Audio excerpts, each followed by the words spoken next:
7 de la mañana con 4 minutos, gracias por continuar en nuestra sintonía. Hoy vamos a conversar para iniciar el año. Nuevamente el tema del transporte es lo que vamos a poner sobre la mesa, pero en esta ocasión será desde el punto de vista del sector taxis.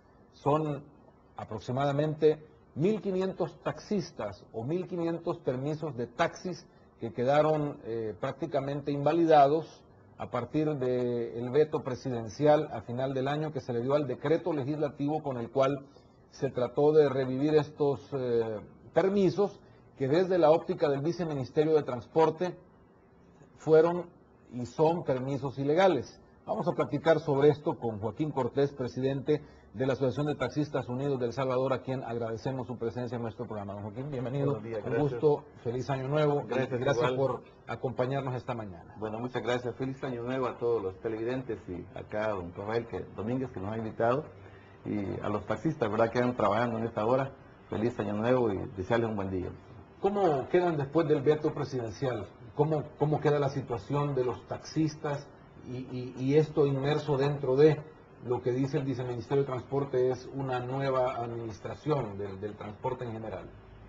Bueno, acuérdense que cuando hay un veto presidencial, solamente queda aquello de reparar ese veto, ¿verdad? Pero como el FMLN pues no nos quiere dar el voto, está un poco difícil como para decir que lo vamos a recuperar. Pero como asociación estamos en toda la disposición de trabajar por el sector y estamos unidos, estamos uniendo esfuerzos para que, bueno, primeramente vamos a tener algunas acciones de hecho y de derecho. Asimismo vamos a tratar de hablar con algunas fracciones para ver qué podemos hacer y también hablar tal vez nuevamente con el viceministro de Transporte, Nelson García, para que nos pueda ayudar en esta problemática, porque es una problemática a nivel nacional y es donde se está atentando con el trabajo de muchas personas. ¿Estos permisos son ilegales o no, don Joaquín? ¿Cómo es que ha funcionado en el histórico esto y por qué es que ahora estamos en esta discusión? Bueno, acuérdense que nosotros más conocemos como el rubro que manejamos de transporte, más conocemos por la experiencia que académicamente, ¿verdad? Nosotros no sabemos hasta el fondo cuando hay algún decreto aprobado, no estamos en aquella de estar pendiente, ¿verdad? Buscando si hay un decreto que aprueben para dejar sin efecto algún artículo de la ley. En este caso, yo quisiera basarme en la ley de transporte, que es la que nosotros tenemos, es la que usted va como necesitado de leer o de saber algo, usted va a cualquier librería o en la corte, en cualquier lugar, usted va a encontrar esta ley. Y la ley de transporte actual aquí nos dice que nosotros como taxistas no vamos en el artículo 47.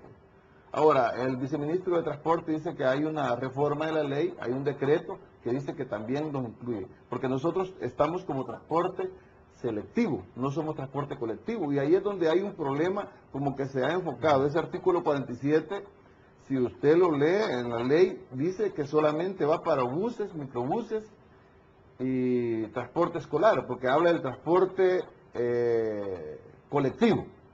En cambio nosotros, según esta ley, dice que nosotros somos transporte selectivo, artículo 28. El viceministerio dice que cuando se entregaron todos estos permisos, que se hizo de manera ilegal desde el Viceministerio de Transporte mismo, porque habían decretos en la Asamblea que le habían quitado la facultad de dar más permisos al Viceministerio de Transporte. ¿Cómo es que ha funcionado esto? Bueno, ¿Les cobraban a ustedes? Porque incluso se dice que estos se vendían, estos permisos, en el Viceministerio de Transporte. Bueno, nosotros como necesitados en el sector de más unidades para trabajar y servir al pueblo salvadoreño, que es el que necesita el transporte seguro y inmediato, nosotros lo que hicimos fue preguntar en el Viceministerio de Transporte si estaban dando líneas. Dijeron que sí, y lo que hicimos fue presentar los requisitos de ley, como son emisión de gases, carta de taller, también experticia. Presentamos y en base a eso el Viceministerio de Transporte emitía una resolución similar a este documento, que va firmada y sellada por el Director General de Transporte. Y en ese caso, nosotros lo que hicimos fue presentarla a la instancia correspondiente, que es Sertrasen, o sea, el Registro Público de Vehículos Automotores, que es la institución donde se le da el aval a cada documento para inscribirlo. Nosotros le decía, más conocemos empíricamente o por la experiencia en el rubro de transporte, pero en cuestión de documentos no sabemos mucho. Ahí sí no sabemos, pero... ¿A ustedes nunca les dijeron, miren, no podemos emitir este permiso, o esto es acto de corrupción, como salieron? No. No, porque cuando emiten una resolución, nosotros lo que hacemos es llevarla a Sertrasen. Le decía que es donde le dan el ok. Llegando a Sertrasen, ellos dicen, no, si hay una resolución emitida por la Dirección General de Transporte, y aquí dice que modificamos el padrón de línea, aquí se le entrega la tarjeta de circulación y las placas a la unidad. Basado en eso, pues nosotros lo que hicimos fue comprar los vehículos, ponerlos a trabajar, y ahora nos vemos con el problema que no podemos matricular. Pero como le decía, nosotros no conocemos a fondo, y vamos a estar preguntándole al viceministro en funciones, mire, ¿y esta resolución es legal o es ilegal? Lógicamente, si usted sabe que usted va a una institución y ponen a algún director para que emita documentos, es porque él sabe que está dentro de la ley, no lo va a estar emitiendo fuera de la ley, y en uso de facultades emite esa resolución al sector que está necesitando dicho transporte. El viceministro actual dice que es ilegal y que incluso parece ser van a proceder legalmente contra el ex director o el ex viceministro de transporte por haber dado estos permisos.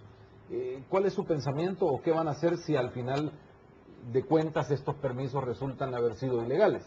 Bueno, yo no quiero acusar a nadie porque no es ese el tema en esta ocasión, sino que el tema es ver la solución al problema que tenemos. Pero déjeme decirle que yo creo que el viceministro de Transporte, Nelson García, hubiera empezado ahí, por el tronco, por decir algo, no por la rama, revocando resoluciones que está afectando a cientos de taxistas.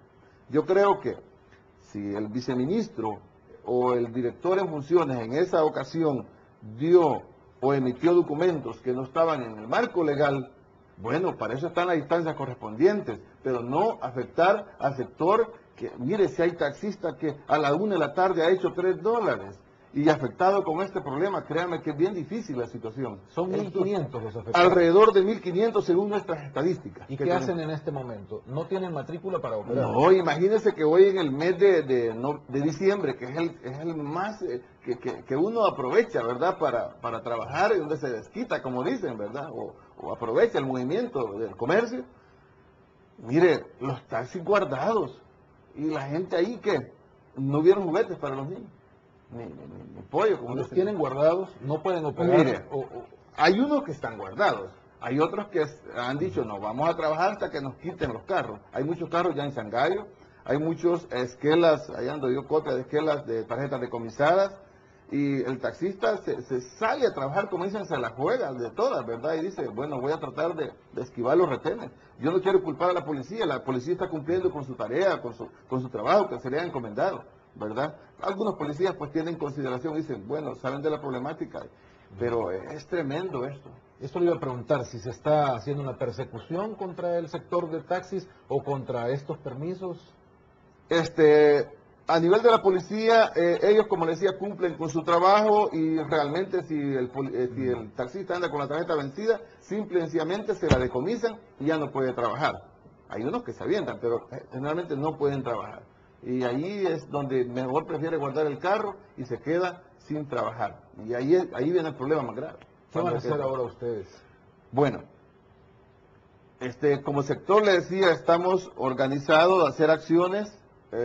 Aprovecho la oportunidad de hacerle un llamado a todos los compañeros taxistas, ¿verdad? Mañana tenemos un evento muy especial donde queremos hacer un llamado al gobierno de la República, ¿verdad? Que antes de vetar ese decreto, quizás hubiera analizado la situación de cada uno de nosotros y no lo hubiera vetado, porque yo considero que él está pues con la idea de abrir fuentes de trabajo, y en este caso yo me hice una pregunta un día de esto y decía, ¿dónde está la canasta de empleos que el gobierno ofreció?